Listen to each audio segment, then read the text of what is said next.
कि सूचना का अधिकार ने भारतीय लोकतंत्र को एक बहुत बड़ी ताकत दी है। और जो लोकतंत्र 1947 में आज़ादी के बाद में हमने जो हासिल किया था, वो लोकतंत्र 2005 में वो काफ़ी एडवांस हो गया। उसका एडवांस वर्जन होता है ना, जैसे आजकल मोबाइल में 2G, 3G, 4G, 5G वगैरह जो आता है ना, तो 3G जो एडवांस वर्जन जो था, उससे एडवांस वर्जन 4G है ना। तो आज का हमारा जो भारत का लोकतंत्र है, वो RTI के कारण में बहुत ही एक एडवांस वर्जन का लोकतंत्र है।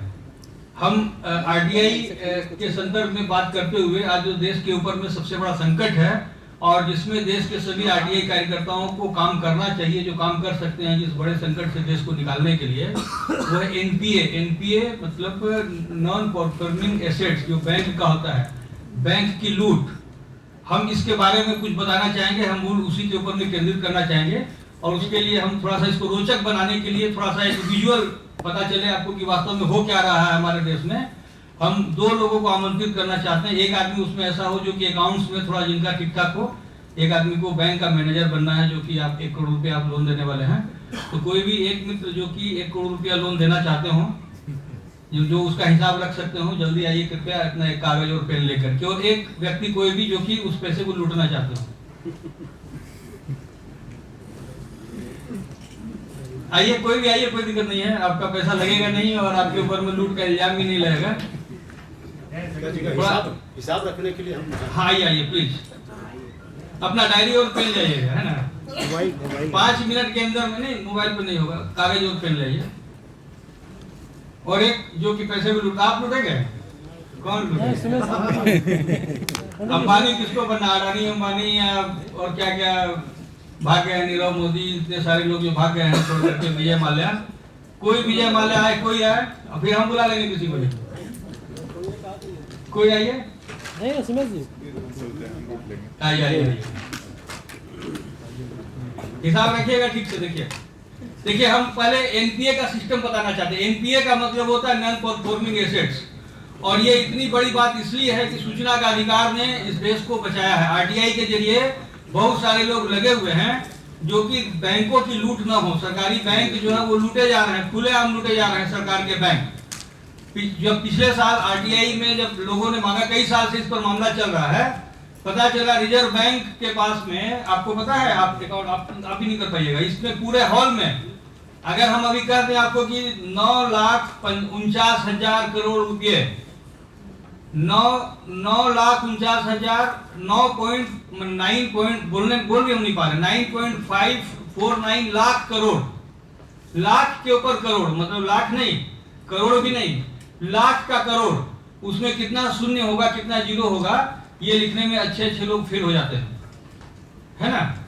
तो ये सूचना का अधिकार के जरिए ये पता चला कि पिछले साल तक देश के ऊपर जो बैंक है, सरकारी बैंक हैं, उनका कितना पैसा लूट के ले गए हैं लोग, 9.549 लाख करोड़। और सुप्रीम कोर्ट ने ऑर्डर दिया RBI को, सूचना आयोग ने कहा RBI को कि आप ये इनका लिस्ट दो कि ये कौन लोग हैं जो कि इतना पैसा लेकर के भाग गए। और वो RBI कहता है कि नहीं हम नहीं देंगे, ये गोपनीय है, ये सूचना गोपनीय है, देश का हित इससे अहित हो जाएगा। उल्टा मेरा पैसा, हमने बैंक में पैसा रखा है। अभी आप लोगों को पता होगा बंबई में जो PNC बैंक है, पंजाब महाराष्ट्र कोऑपरेटिव बैंक, उस बैंक के का जो पूरा पैसा है, वो पूरा पैसा कुछ मुश्किल से 4-5 जो इंडस्ट्री वाले थे उनको सारा पैसा लोन पे दे दिया और वो सारे पैसे लेकर के वो लोग भाग गए। और अब बैंक ने कह दिया, RBI ने कह दिया कि 6 महीने में सिर्फ 1,000 रुपया निकाल सकते हैं आप।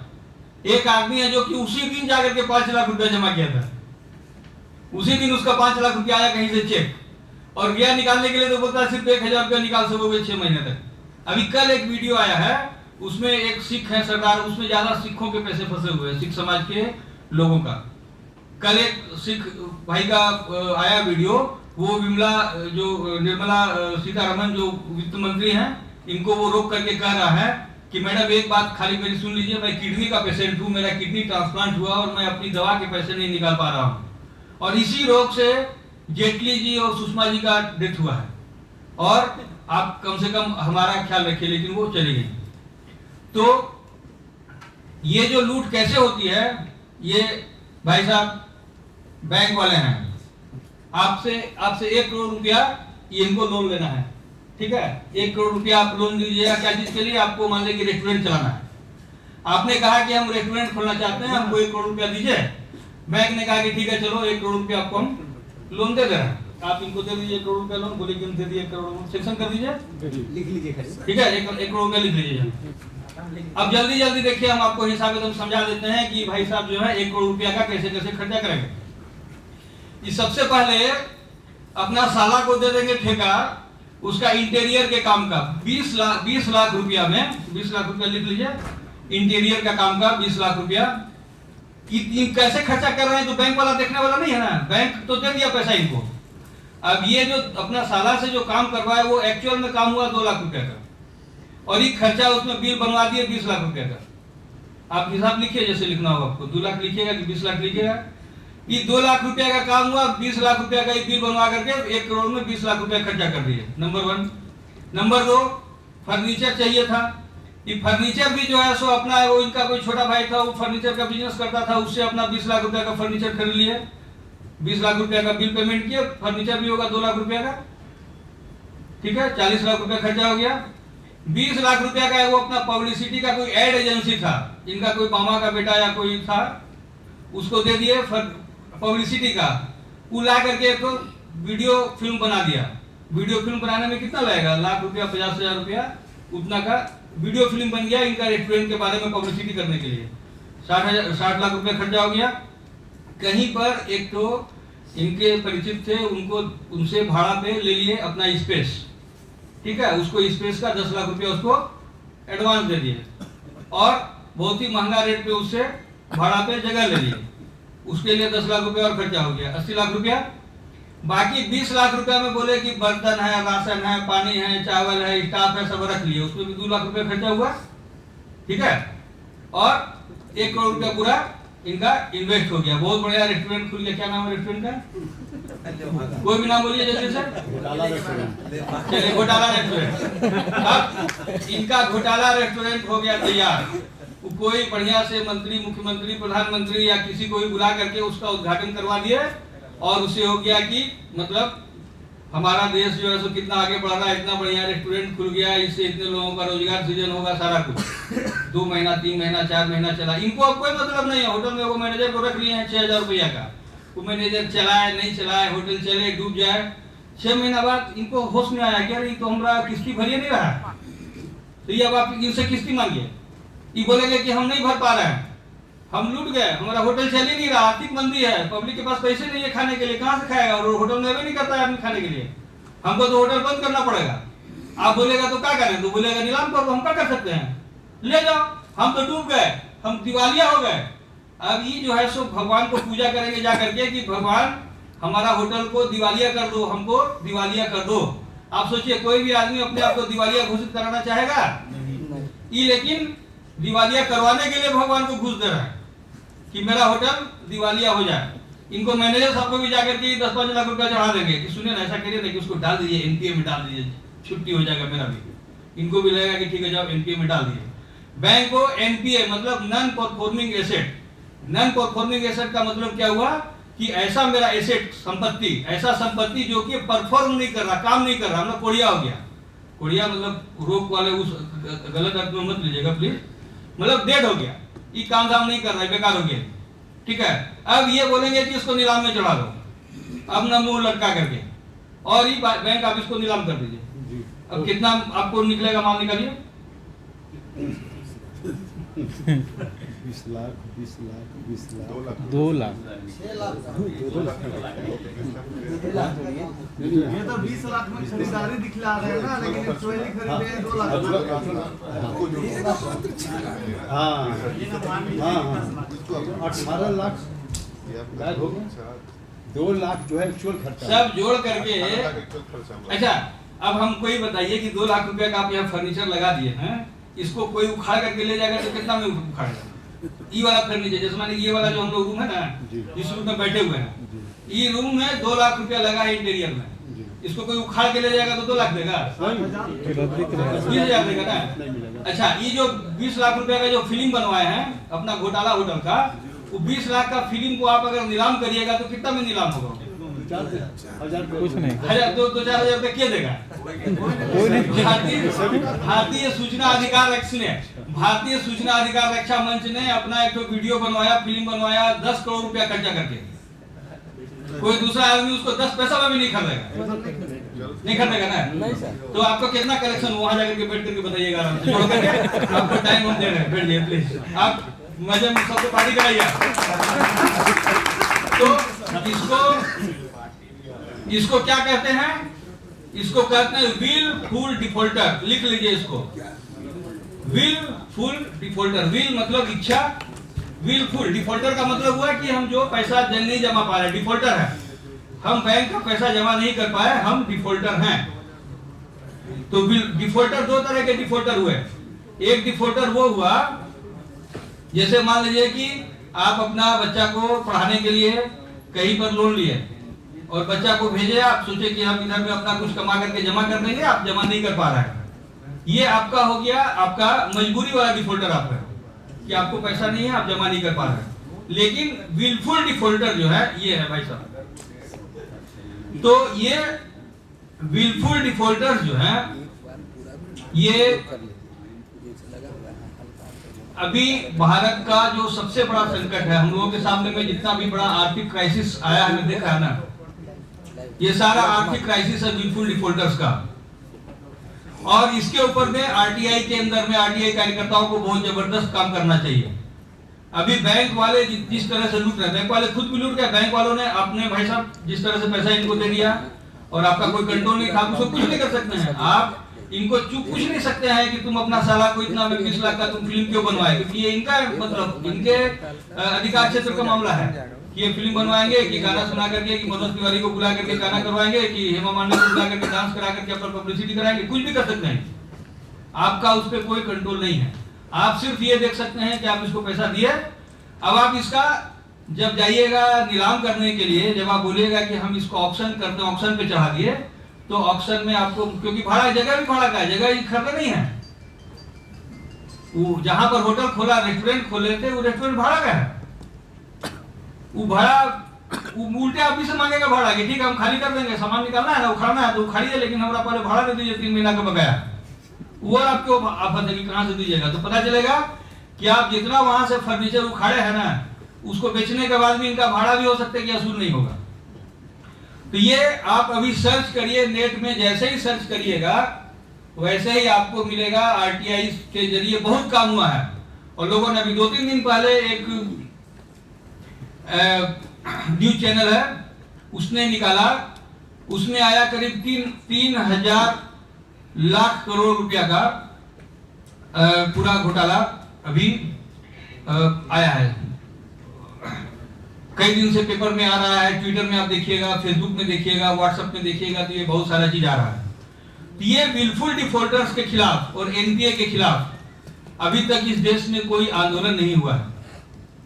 तो हम लोग आरटीआई की जो 14वीं वर्षगांठ है, इसमें हम सारे लोग यहाँ बैठे हुए हम लोगों को ये एक फैसला करना चाहिए कि हम एनपीए के ऊपर, विलफुल डिफॉल्टर्स के ऊपर, बैंक के लूट के ऊपर हम लोग आरटीआई करें। हम आरटीआई डाल करके उनके नाम मांगे। अभी कुछ दिनों पहले कलकत्ता में जो यूको बैंक है, यूको बैंक ने 650 ऐसे विलफुल डिफॉल्टर्स की लिस्ट जारी की, लेकिन हम लोगों के हाथ में वो लिस्ट नहीं है। अगर हम कोशिश करेंगे तो वो लिस्ट मिल सकती है। आरबीआई बोल रहा है बार बार कि हम लिस्ट नहीं देंगे, लेकिन अगर आप में से कोई भी आदमी बैंक यूनियन के किसी बैंक यूनियन वालों को जानते हो, तो बैंक यूनियन वाले लोग उसकी लिस्ट जारी करते हैं। अगर आप कहिए मेरे पास में है अभी एक लिस्ट, कुछ दिनों पहले एक लिस्ट आई थी, उसमें 6,000 विलफुल डिफॉल्टर्स के नाम है, 6,000 कंपनियों के नाम उसमें डाले हुए हैं। तो देश के नागरिकों को चाहिए कि ऐसे जो विलफुल डिफॉल्टर्स हैं उनकी लिस्ट को निकालें, एक एक लिस्ट को निकाल करके पढ़ें, देखें कि कौन सी कंपनियां हैं। उन कंपनियों का हम लोग सोशल बायकॉट करें। उन कंपनी के जो डायरेक्टर्स हैं, उन डायरेक्टर, एक कंपनी, भाई साहब कहाँ गए आप, एक तो रेस्टोरेंट अपना डुबाए, लेकिन आपको फिर उसी तरह का 5 रेस्टोरेंट खोलने का अलग से वही बैंक दे रहा है। ये कैसे हो गया भाई? एक आदमी एक तो बैंक को जब डुबा दिया, एक तो होटल को जब डुबा दिया है, तो उसी को और 5 आप क्यों दे रहे हैं करने के लिए? तो ऐसे लोग जो कि विलफुल डिफॉल्टर्स हैं, जो कि दिवालिया हो गए, उनको पूरी तरह दिवालिया घोषित किया जाए। उनको किसी भी कंपनी का डायरेक्टर बनने से रोका जाए। डायरेक्टर बनने के लिए एक जरूरी होता है डायरेक्टर आइडेंटिफिकेशन नंबर, DIN बोलते हैं उसको। कंपनी रजिस्ट्रेशन एक्ट में मिनिस्ट्री ऑफ कंपनी अफेयर्स के जरिए DIN मिलता है, डायरेक्टर आइडेंटिफिकेशन नंबर। तो ये डायरेक्टर आइडेंटिफिकेशन नंबर इनका जब्त किया जाए और जो भी पैसे की वसूली है वो इनकी व्यक्तिगत संपत्ति वसूल की जाए। इस तरह की मांग होनी चाहिए। अभी देखिए पंजाब महाराष्ट्र बैंक जो था बंबई वाला, उस बंबई के बैंक में जो उसके 6 डायरेक्टर जो वो सिख थे, तो वहां के सिख समुदाय ने इतना बड़ा फैसला लिया। उन्होंने कहा कि हम ये जो सारे जो 6 जो सिख जो हमारे डायरेक्टर्स हैं, इनका हम लोग पूरा ऑल इंडिया में सामाजिक बायकॉट करते हैं। उन लोग को जो 6 डायरेक्टर हैं उनको किसी गुरुद्वारा में घुसने नहीं दिया जाएगा। कोई भी सिख समाज का व्यक्ति उसको अपने किसी सामाजिक कार्यक्रम में आमंत्रित नहीं करेगा। मान लीजिए कि अगर हम लोग भी इसी तरह का फैसला ले लें, हर समाज के लोग, हिंदू समाज, मुस्लिम समाज, ईसाई, क्रिश्चियन, सब लोग अगर इस तरह का फैसला लें कि हमारे समाज के जो लोग हैं जो कि विलफुल डिफॉल्टर्स हैं, जिन्होंने कि बैंक को डुबाया है, उनको हम लोग सभा सोसाइटी में नहीं बुलाएंगे, उनको हम लोग कहीं भी अभी आप देखे होंगे वहां पर एक जो क्रिकेट मैच चल रहा था लंदन में, तो वहां पर विजय माल्या पहुंचा हुआ था, तो वहां पर लोगों ने उसको घेर लिया, चोर चोर चोर चोर चिल्लाने लगे। तो मान लीजिए कि अगर इस तरह से जिस किसी व्यक्ति ने 3000 करोड़ रुपया बैंक का डुबा दिया हो, उसका अगर सामाजिक बायकॉट हम लोग करना शुरू करें, उसके अंदर में उसके ऊपर में डर पैदा होगा, वो इस प्रवृत्ति के ऊपर रोक लगेगी। और जो आखिरी बात इस संदर्भ में मैं कहना चाहता हूं वो ये है कि आप देखे होंगे बिहार, झारखंड, यूपी, इस तरह के हम लोगों के जो राज्य के लोग हैं, हम लोग काफी दरिद्र हैं। सुन करके खराब लग रहा होगा, लेकिन दरिद्र हैं, ये मानना पड़ेगा आपको।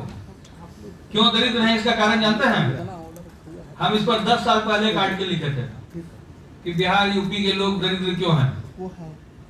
उसका कारण ये था कि 10 साल पहले हमको एक तो बैंक वाला लिस्ट मिला था, इसी तरह से मोटा सा लिस्ट। उस लिस्ट में हमने देखा कि जो महाराष्ट्र का जो बंदा है, महाराष्ट्र का इंडस्ट्री वाला है, जो गुजरात का इंडस्ट्री वाला है, बंबई का, दिल्ली का, वो लोग एक तो इंडस्ट्री वाला कोई 8000 करोड़ रुपया लोन दबाए हुए है, कोई 15000 करोड़ रुपया लोन दबाए हुआ है, कोई 20000 करोड़ रुपया लोन दबाए हुए है। और उस पूरी लिस्ट में बिहार और यूपी को मिला करके सिर्फ 40 करोड़, सिर्फ 40 करोड़। तो मतलब बिहार, झारखंड, यूपी के जो लोग हैं, वो लोग ट्रेन में नल हो सकता है कि कबाड़ ले, सीट कबाड़ ले, गेट कबाड़ ले, इतना वो हिम्मत कर सकते हैं। लेकिन आज तक कोई बिहार, झारखंड, यूपी का आदमी ऐसा नहीं निकला जो नीरव मोदी बन जाए, जो 10,000 करोड़ रुपया बैंक का लूट करके चला जाए। तो क्यों दरिद्र है बिहार, झारखंड, यूपी? और हम ये नहीं कर रहे हैं, हमको इस दरिद्रता के ऊपर में हमको गर्व है कि हमारी ये ईमानदारी है कि हमने मेहनत की, और हम मेहनत करके, आप देखते हैं बिहार, झारखंड का कोई अखबार उठा लीजिए, यूपी का कोई अखबार उठा लीजिए, हर दिन अखबार में आपको मिलेगा न्यूज कि आर्थिक तंगी के कारण में सब परिवार आत्महत्या कर लिए। पढ़ते हैं ना? वो भी तो जा सकता था विजय माल्या, नीरव मोदी के जैसे बैंक लूटने के लिए, वो तो नहीं गया बैंक लूटने। वो तो बेचारा जो है सो कर्जा नहीं चुका पा रहा था। किसान, इतने सारे किसानों ने आत्महत्या क्यों की? क्योंकि किसान ईमानदार हैं, वो अपनी मेहनत से अगर कमा सकते हैं तो कमाएंगे, कर्ज नहीं चुका सके, शर्म है उसको कि हम बैंक का कर्जा लिए थे, 20,000 रुपया नहीं चुका पा रहे, जाकर के बेचारा आत्महत्या कर लिया। और ये लोग 20,000 करोड़ रुपया लोन लेकर के भाग करके, और तब भी ऐसा एहसान कर रहे हैं देश के ऊपर कि हम देश की इकोनॉमिक ग्रोथ कर रहे हैं, जबकि वो ग्रोथ नहीं कर रहे हैं, देश को डुबा रहे हैं। तो एक प्लान करके हम लोग अगर एनपीए को टारगेट करके पूरे देश भर के जो आरटीआई कार्यकर्ता हैं, वो इसको अपना एक एजेंडा बनाएं कि सरकारी बैंकों से कैसे लूट हो रही है। इस लूट के ऊपर में हर जगह हम आरटीआई का एप्लीकेशन डालें। एक आपने एक डाला, पंडा जी एक एप्लीकेशन डाले, उसी एप्लीकेशन को हम भी डाले, उसी को आप भी डालिए, सारे लोग एक ही एप्लीकेशन अलग अलग, कोई आरबीआई को डाले, कोई सुप्रीम कोर्ट से मांगिए कि साहब आपने जो ऑर्डर दिया था उसका क्या हुआ। आरबीआई से पूछिए कि एनपीए के बारे में अभी तक आपके पास में क्या क्या रिपोर्ट है, अभी तक आपको कितने आरएस मिले हैं और उसका आपने क्या किया। हर बैंक से लीजिए, जितने बैंक यूनियन है, बैंक यूनियन के लोगों के पास में आपको पूरी की पूरी लिस्ट मिल जाएगी। उनसे लीजिए, उसमें देखिए एक एक डायरेक्टर को पकड़िए कि इस डायरेक्टर ने कितनी कंपनियां डुबाई हैं। अगर ये सामाजिक अभियान चल निकलेगा तो मुझे लगता है कि हमारे देश में जो आर्थिक मंदी है, जिसका शिकार हम सारे लोग हैं, इससे हम लोगों को निजात मिलने का ये बहुत ही बड़ा मौका होगा। और ये जो आरटीआई कानून है, ये आरटीआई कानून बहुत ही अच्छा कानून है। इस कानून को जब बनाया गया था, यूपीए 1 की सरकार ने बनाया था, जिस समय में मनमोहन सिंह पहली बार प्रधानमंत्री बने थे। उस समय में ये कानून बहुत ही संयोग से कानून बन गया था।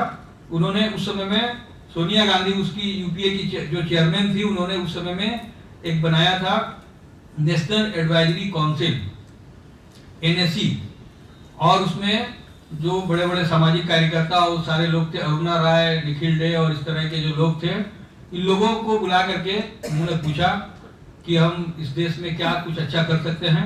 उन्होंने कहा कि आप एक आरटीआई का कानून बना दीजिए, तो आरटीआई का कानून होगा तो उससे देश का करप्शन रुक जाएगा, भ्रष्टाचार रुकेगा। और वो जो कानून बना, आरटीआई कानून एकमात्र ऐसा कानून है पहली बार जो आया, कार्यकर्ताओं के द्वारा बनाया गया कानून आया। उस कानून को अरुणा राय, अरविंद केजरीवाल, निखिल डे और इस तरह के जो लोग थे, सारे लोगों ने मिल करके कानून बनाया। और कानून बना करके जब दिया सोनिया जी के हाथ में, सोनिया जी ने उसको भेजा मनमोहन जी के पास, मनमोहन जी ने भेजा अधिकारियों के पास, अधिकारियों ने उस कानून में 65 अमेंडमेंट कर दिए कि ये बदल दो, बदल दो, ना ना ना ऐसे कैसे होगा, ना ना ये नहीं, नहीं नहीं नहीं, बहुत गड़बड़ है सब। तो पूरा कानून को तहस नहस कर दिया उन लोगों ने। और जब ये पता चला इन लोगों को, तो इन लोगों ने, कार्यकर्ताओं ने कहा कि हमें नहीं चाहिए, आप रख लीजिए अपना। तब सोनिया जी ने एक लाइन में कहा कि आप जो कानून है उसको जैसे ये लोग लिख के दिया, चुपचाप से लागू कर दो उसको। और वो उसी तरह से कानून लागू हो गया। ये किस्मत से मिला हुआ, संयोग से मिला हुआ कानून है। और ये कानून जब बन गया तो इसका सबसे ज्यादा नुकसान किसको हुआ? मनमोहन सिंह सरकार को। क्योंकि आप देखिएगा कि मनमोहन सिंह की सरकार जब 2005 के बाद में अचानक जो इतने ज्यादा भ्रष्टाचार के मामले जो दिखने लगे, भ्रष्टाचार भ्रष्टाचार भ्रष्टाचार, क्यों? क्योंकि जब आरटीआई डालना शुरू किया लोगों ने, तो सारा भ्रष्टाचार निकल कर किया गया सामने में। पहले पता ही नहीं चलता आपको कि भ्रष्टाचार हो रहा है, जैसे आज पता नहीं चल रहा है, क्योंकि आज आपको आरटीआई में सूचना मिल नहीं रही है ढंग से। अगर सूचना ढंग से मिलने लगे तो आज भी पूरा भ्रष्टाचार उजागर होगा। तो जब यूपीए 1 में आरटीआई के प्रति बहुत ही एक अच्छा एटीट्यूड था, लेकिन यूपीए 2 में मनमोहन सिंह के टाइम पे, मनमोहन सिंह ने बहुत, यूपीए 2 जो था, मतलब 2004 के बाद 2009 से 2014 का जो दौर था, वो दौर था कि आरटीआई को कमजोर करने की कई बार कोशिश हुई, लेकिन वो कोशिश विफल हो गई। और उसके बाद में जब मोदी जी की सरकार आई, तो मोदी जी की सरकार भी आरटीआई के प्रति उससे भी ज्यादा दुश्मनी का रवैया, जो यूपीए 2 जितना दुश्मन था आरटीआई का, उससे ज्यादा बड़ा दुश्मन मोदी जी की सरकार हो गई आरटीआई के लिए। और उसका नतीजा ये हुआ कि अभी आरटीआई का जो एक्ट है, इसमें एक ऐसा संशोधन कर दिया गया, सूचना आयुक्त जो हैं उनकी हैसियत बहुत ही मामूली कर दी। जो शेर था आरटीआई एक्ट में, जो सूचना आयोग जो शेर था, उस शेर को बंदर बना दिया। और आप बंदर से जाकर के मानिए कि हमको सूचना दिलाओ, और वो बंदर जो है, ये जो सूचना आयोग है, सूचना आयोग की इतनी बड़ी हैसियत रही है केंद्रीय सूचना आयोग की, कि केंद्रीय सूचना आयोग ने सुप्रीम कोर्ट को हिला करके रखा हुआ है। केंद्रीय सूचना आयोग में सुभाष अग्रवाल ने आरटीआई डाला था कि जो सुप्रीम कोर्ट के जजेज हैं वो अपनी एसेट्स को दिखाते हैं कि नहीं दिखाते हैं, उसकी सूचना हमें दीजिए। और सुप्रीम कोर्ट नहीं दिया। सुप्रीम कोर्ट का मामला चला गया सूचना आयोग में। बहुत ध्यान से सुनिएगा, बहुत बड़ा मामला है, हमारे लोकतंत्र की बहुत बड़ी खूबसूरती का ये उदाहरण है। केंद्रीय सूचना आयोग सुनवाई कर रहा है किसके खिलाफ? सुप्रीम कोर्ट के खिलाफ। और उसमें सुप्रीम कोर्ट हार गया। और जब सुप्रीम कोर्ट हार गया तो सुप्रीम कोर्ट ने दिल्ली हाई कोर्ट में अपील की। सुन करके हंसिएगा मत। सुप्रीम कोर्ट ने सूचना आयोग के फैसले के खिलाफ दिल्ली हाई कोर्ट में अपील की, क्योंकि सूचना आयोग के किसी भी फैसले के ऊपर में अगर कोई एग्रीव्ड है, कोई अगर उससे दुखी है, तो उसको दिल्ली हाई कोर्ट में अपील करना है। तो दिल्ली हाई कोर्ट में अपील की और दिल्ली हाई कोर्ट में भी सुप्रीम कोर्ट हार गया। तब भी सुप्रीम कोर्ट ने कहा कि नहीं, अब हम खुद सुनेंगे। अब सुप्रीम कोर्ट उसको खुद सुन रहा है और लटकाए हुए अभी तक 8 साल से वो मामला लटका हुआ है। लेकिन इससे यह पता चलता है कि सूचना आयोग की कितनी बड़ी हैसियत है कि सूचना आयोग सुप्रीम कोर्ट की भी सुनवाई कर सकता है। लेकिन उस सुप्रीम कोर्ट, अगर आप सूचना आयोग को आप शेर के बदले बंदर बना दीजिएगा तो उसका क्या होगा, ये बहुत ही दुखद है। लेकिन हम लोग आरटीआई की ज्वाला जलाए रखें, क्योंकि संभव है कि आने वाले समय में फिर कोई ऐसा समय आए जबकि किसी सरकार को लगे कि नहीं, सूचना अधिकार को जरूरी है बनाए रखना, बचाना, इसको और मजबूत करना। हो सकता है कि इससे भी ज्यादा अच्छा कानून बन जाए, इससे भी ज्यादा स्ट्रॉन्ग हो। इसी शुभकामना के साथ आप सबको बहुत बहुत धन्यवाद।